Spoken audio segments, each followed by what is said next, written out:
We begin tonight in Oceanside, where police are increasing their patrols across the city after two people living on the streets were killed in what looked like targeted attacks. Good evening, and thank you for joining us. I'm Carlo Cicchetto. I'm Marcella Lee. CBS 8's Kirsten Holmes was at a public safety advisory meeting this afternoon. She joins us live now with the very latest. Kirsten, what have you learned? Yeah, I'm here in Oceanside, near where the man in that first attack was actually stabbed. And Oceanside police say the victim survived that stabbing attack, but victims in other incidents did not, and that is why they need your help. Be boosting up our patrols. We're going to have more officers out there on the street. We're asking that the community join us in helping find who these people are. Oceanside Police Chief Kedrick Sadler says they have never had a string of violent attacks on those struggling with homelessness in Oceanside before. 2 homicides and attempted murder that happened frequently within the last couple weeks in the vicinity, which has been about a mile and a half of each other, which has drawn us concern. The first attack was a stabbing near North Pacific and South Harbor on September 18th. That's where police found a man who had been stabbed several times. He survived. But on Saturday, October 5th, Oceanside police discovered an unhoused man's dead body near railroad tracks along Oceanside Boulevard and North Coast Highway. Police say the body was found with blunt force trauma. Then on Sunday, October 6th, another unhoused man's body was found near the 5 and State Route 76. Chief Sadler says Oceanside PD is doing everything they can to help find and stop whoever is responsible. And their top priority right now is making sure they are protecting and serving Oceanside's vulnerable, unhoused population. There's no information that would lead us to believe that these are hate crime related, but all options are on the table. The city of Oceanside has been fighting homelessness in their community with several resources available to those who need them. Chief Sadler says, to get that information out there to them, to offer resources to them if they need that, and do whatever we can to try to end their cycle of homelessness. The city of Oceanside has their hotel-motel voucher program, an apartment complex for people experiencing homelessness, the Oceanside Navigation Center, which is a shelter, homeless outreach teams, social workers, bridge housing, and family reunification programs, all available to people who need help ending the cycle of homelessness. And now police say they will be on hand in places where unsheltered people are, just to make sure they are safe with extra patrols. Oceanside police offer tips to those experiencing homelessness right now to help them stay safe. Those tips include stay together, avoid sleeping alone, stay alert, be aware of your surroundings, and know what resources are available to you when you need help. Reporting for CBS 8, I'm Kirsten Holmes. Back to you. Thanks, Kirsten. Local and state leaders are unveiling new legislation they say will help better prepare city governments to handle big storms and flooding. Assemblymember David Alvarez authored 2 bills recently signed by Governor Newsom. He says the measures will help get rid of administrative delays and expedite the permitting process.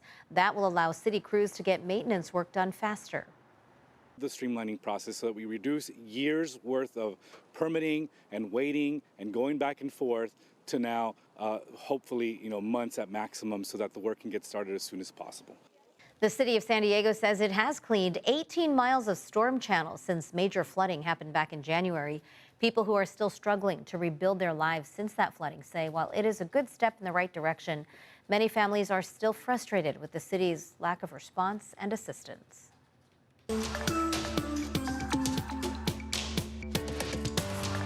A 23-story high-rise could be coming to Pacific Beach, and many in the community are just learning about what's being called a pencil tower. Tonight, CBS 8's Brian White is working for you to find out how this project might be allowed to move forward.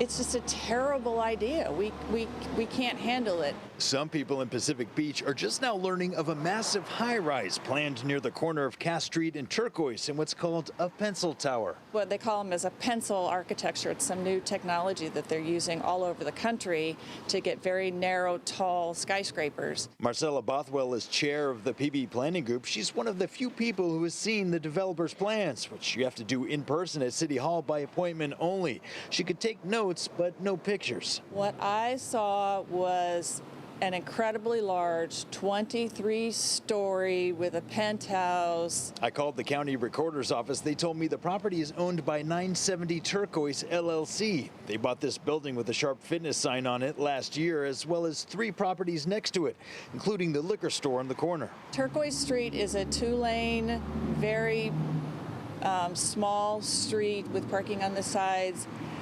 It cannot handle that kind of traffic. The developer is Colonimus, a real estate investment firm based in Los Angeles. I reached out to them but haven't heard back. This is not a rendering of the project, just a representation of height, which would be 238 feet. According to Marcelo, the plans call for 139 hotel rooms on 9 floors and 74 housing units on the rest. It proposes 7 floors of parking alone, 2 of those underground. You know, we don't have the infrastructure, water, sewer, nothing. I reached out to the city of San Diego. They told me the application was submitted a month ago and that it's still under review. The developer is relying on the state's density bonus law, AB 1287, that says if they have 15% affordable housing, they can receive waivers on certain restrictions, like the 30-foot height limit in the coastal zone or the 60-foot height limit in commercial zones. The pendulum hasn't just swung, it has fallen off the fulcrum and is flying in space. Scott Chipman has lived in PB for 50 years. He says this could be the first of more high-rises like this. We would expect to see gradual increases of heights, not these jumps from 30 feet to 238 feet or taller. Another thing, the same state law says that if a project like this meets certain requirements, it can bypass the city council or review by local planning groups. We will resist this with every possible energy we have. Mayor Todd Gloria has requested that the state's Housing and Community Development Department review this project's eligibility to see if it's following the spirit of the law as intended. In Pacific Beach, working for you, Brian White, CBS 8. That's an eye-opener. Thanks, Brian. And remember, if there's something that you'd like us to look into, you can email us at workingforyou@cbs8.com.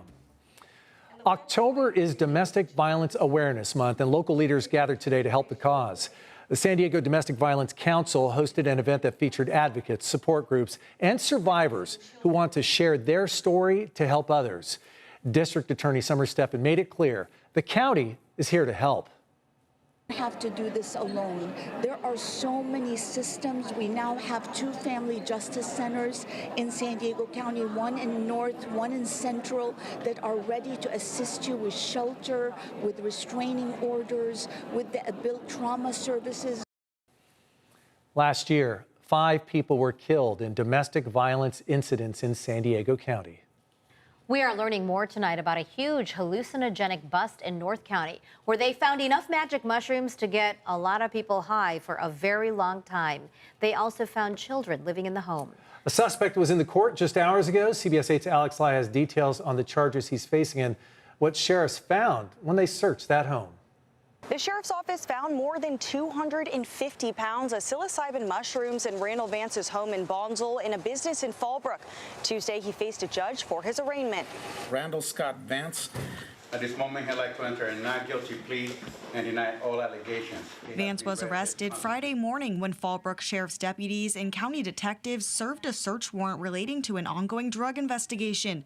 The sheriff's office says there was an illegal operation to manufacture and distribute psilocybin mushrooms at both Vance's house and a business where he was a general manager.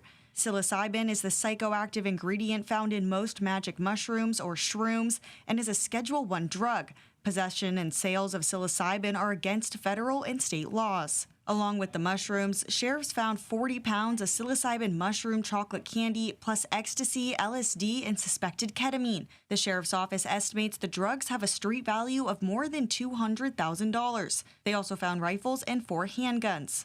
Living amongst this was 2 children. I spoke with a sergeant on the sheriff's marijuana enforcement team on the case who did not want to go on camera. They say this photo was taken at the business in Fallbrook. Vance is facing 9 charges total, 8 of which are felonies. Give those dates that your attorney. Charges include child endangerment, possessing, producing, and transporting controlled substances with intent to sell, violating health codes, and being armed while committing drug offenses. The two kids, ages 10 and 12, were in the home at the time of his arrest. They are now with their mother, who has joint custody. At his arraignment, the judge signed a criminal protective order. You must stay at least 100 yards away from them, their home, job, workplace, or school. His next court appearance is set for October 28th, and his preliminary exam is set for November 12th. Bail is currently set in the amount of $312,000 in this case. I am going to reduce it to $200,000. At the Vista Courthouse, I'm Alex Lai for CBS 8. Thank you, Alex.